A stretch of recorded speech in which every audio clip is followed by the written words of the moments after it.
Last year, we had guys like Javonte Williams, Drake May, Michael Wilson, who most people didn't want to draft, but they ended up helping people win their fantasy football leagues. Well, in today's video, I'm bringing you 6 players who I think could do the exact same thing this year. You can draft all of these guys in round 9 or later, starting with Jordan Mason. I don't know why more people are not excited, more all in on Mason in fantasy this year, and I get it. He's not a flashy player. He's not a type of player that you get excited to draft, but he's currently going in round 11. There's not much risk there at that cost. And are we really worried about Aaron Jones, who's entering his age 32 season, who seems to get injured at almost every year at this point? But the biggest reason, I think this is really flying under the radar, that I'm excited about Mason this year is this new run game that they're implementing in Minnesota under Frank Smith, who previously worked under Mike McDaniel in Miami. We know how good that running game was with Devon Achane. But look at this tweet here. The 27-year-old back has had multiple breakaway runs in just the last 2 days, showcasing a level of speed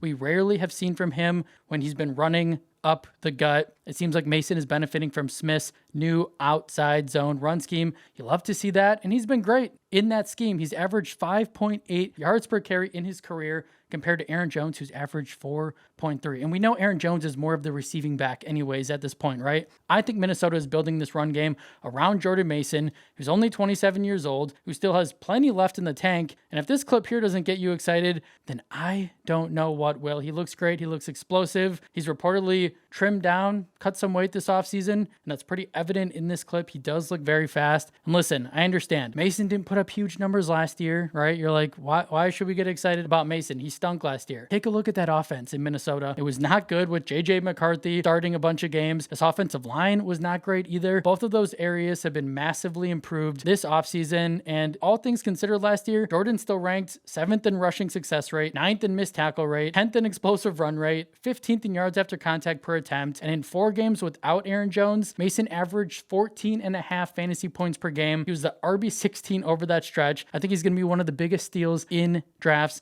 this year. Moving on to our next guy, De'Zhaun Stribling, rookie receiver for the 49ers, and he is screaming, skyrocketing up draft boards right now because of the plays that he's made during training camp. If you look at this clip right here, looks tremendous, along with him dominating in his first ever preseason game. Like, what? He had 7 catches for 62 yards on 8 targets. He made that great downfield by the sideline snag, and what's even crazier is he did all of that in the first 20 minutes of the game, which makes him the second NFL receiver in the past decade to catch 7 passes in the first 20 minutes of a preseason game. And we all know the 49ers went and got this dude in this year's draft, drafting him in round 2. A lot of people were dogging the 49ers and the head coach and the GM for making the pick. Everyone thought that they reached. Everyone didn't think that Stribling was that great of a prospect coming out of college, and maybe he wasn't, but that doesn't mean he can't be a good NFL player. And after seeing what he did in his first preseason game, maybe John Lynch, Kyle Shanahan know what they're doing. Like, this is a 6'2", 207-ish pound receiver who can go up and get it, who has 4.3 speed, whose role is probably going to grow a lot quicker than most people think. Like, consider who he's playing behind right now. Old and injury-prone Mike Evans, who can't even stay on the practice field. Deebo Samuel, who they only signed really because Ricky Pearsall is done for the year, who's not the same player that he used to be. Christian Kirk, who's an older slot mainly receiver, who's also banged up. Like, I think there's a world where Stribling could be starting in 2 wide receiver sets by week 1 ahead of Deebo Samuel. And this is the exact type of player that you want to target in round 13 plus. I think he has massive upside, especially on a San Francisco 49ers offense that has a great play caller in Kyle Shanahan, great quarterback in Brock Purdy, and there's a path for him to be dominant in the pass game, even with Christian McCaffrey and George Kittle coming off that Achilles. I think Stribling is going to be a quiet league winner the second half of the year. On to another player that I've been talking about a little bit more on this channel, who I absolutely love, and it's Blake Corum. I'm going to say this right now. Corum could have a monster fantasy season even if Kyren Williams stays on the football field, stays healthy. And I'm going to spend all my energy, all my effort over these next couple of minutes trying to convince you to just draft this dude in fantasy this year. Any way you slice it, Corum was ridiculously good last year. He kind of reminded us of his pre-injury self back in college. Among 43 running backs with at least 150 touches, Corum ranked 2nd in EPA per snap, 2nd in success rate, 5th in yards per carry, and just taking a look at this chart, like, he's in the top far right corner. Like, what else do we need to say here? Blake clearly has earned a bigger role on this potent Rams offense, and Sean McVay agrees. He said this at the end of July. He's a stud, and he's going to be a big factor in what we are going to do this year, end quote. And even if Kyren is on the field, I think Kyren's a fine player, but we saw this last year. Williams was on the field, and from weeks 13 to 16, Corum was averaging 16.6 points per game, along with 11.8 opportunities per game, and was the RB8 overall in fantasy over that stretch, while only seeing 35% of the snaps. What happens if that number jumps up to 50? What if it's a 50-50 split between both guys? Like, they were rotating series the second half of last year. What if that grows, right? I'm the type of guy who likes to bet on talented players on really good offenses, because like I said, even if Kyren stays healthy, Corum can still be a very strong flex play. And if Kyren goes down, let's say for the season, God forbid, Corum would be a top 5 fantasy back the rest of the way. These are the guys you want on your team. And the Rams also have an extremely easy schedule for fantasy running backs, and you can draft this dude in round 9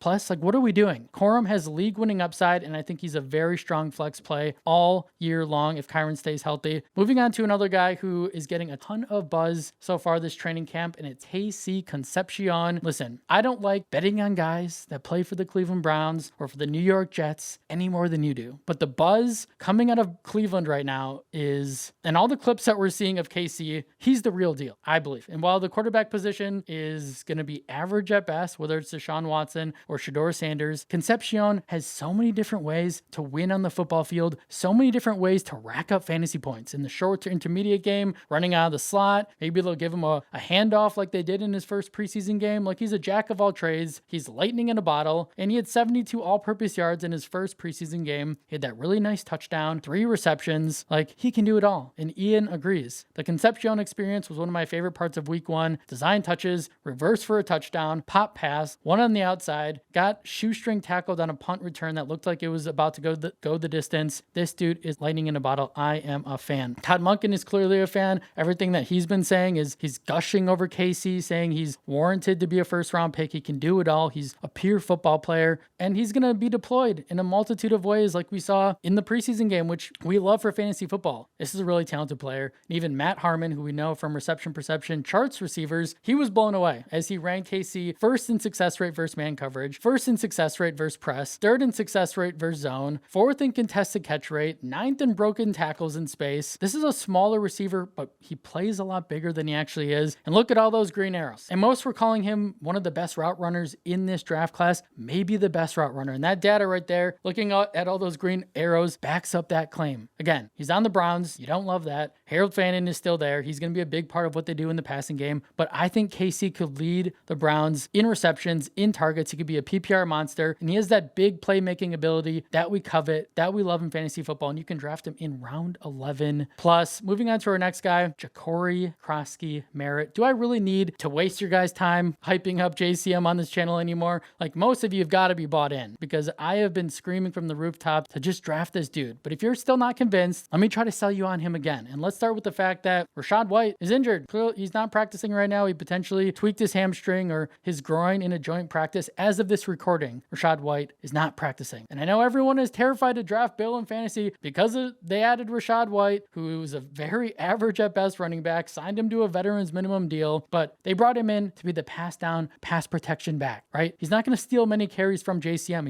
He's not a great running back on the ground. He never has been. JCM dealt with losing carries to Chris Rodriguez last season, which was super unfortunate. But in 5 games without Rodriguez on the field, JCM averaged 12.3 points per game, 12 rushing attempts per game, 72 rushing yards per game, nearly a rushing touchdown per game. And let's not forget, he did all of that as a 7th round rookie and still put up 800 rush yards and 8 touchdowns on the year. Like, he had those 2 big monster fantasy days as well in week 5 and week 17 against the Cowboys on Christmas, and had that type of success on what I thought was a horrible Commanders offense that didn't have their starting quarterback in Jaden Daniels for most of the year. But now fast forward to 2026, they bring in David Blau as the new offensive coordinator, who I think is going to reignite this offense, get back to that explosive Commanders offense that we saw when Daniels was a rookie. And they're also going to be implementing a wide zone run scheme. Have we heard this before? Previous player, right? Same situation. JCM in that scheme averaged 5.2 yards per carry and ranked 6th in success rate last year. Even with 6th-round rookie Katron Allen on the team, not really worried about him. I'm confident that JCM could be the workhorse back on what's going to be a better Commanders offense this year. Even if he's not the workhorse, he's going to get the majority of the carries. This is a really talented player who you can draft in round 10,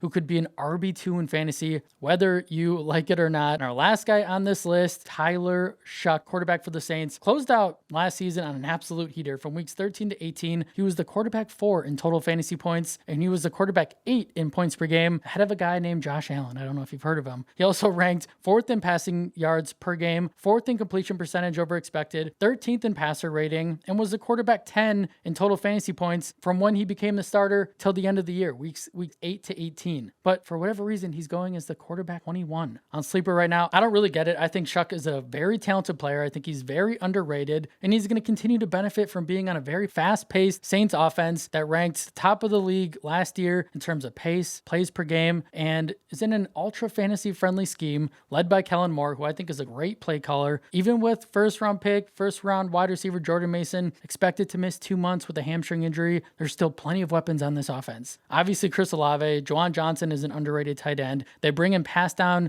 catching back Travis Etienne. I know Alvin Kamara is now dealing with a MCL injury, which isn't great, but plenty of weapons on offense. And we know the chemistry that Shough and Olave showed the second half of last season. It was incredible. Olave was the wide receiver 4 in points per game with Shough under center. I think both guys are major buys in redraft. And this is also a guy in Tyler Shough who's a bigger dude, 6'5", 220, who showed us last year that he can run the football. If he does that even more this year, that will give him a very nice floor. He had a 34-yard rushing touchdown last year. He averaged 4 yards per carry on 45 attempts, 3 rushing touchdowns. Like, that's great. What if he's used more in the run game? That would be absolutely huge. I recommend waiting on a quarterback this year. Instead of drafting one of those elite quarterbacks, just wait and draft a guy like Shough who you can get in round 14 plus that could absolutely win leagues this year. That's all I have for you guys today. I really appreciate all of you rocking with me, watching this video, engaging with my content. If you feel like you took away anything from the video, consider leaving a like, subscribe to the channel, comment down below, hype the video on your phone, tell your friends, and I'll see you in the next one.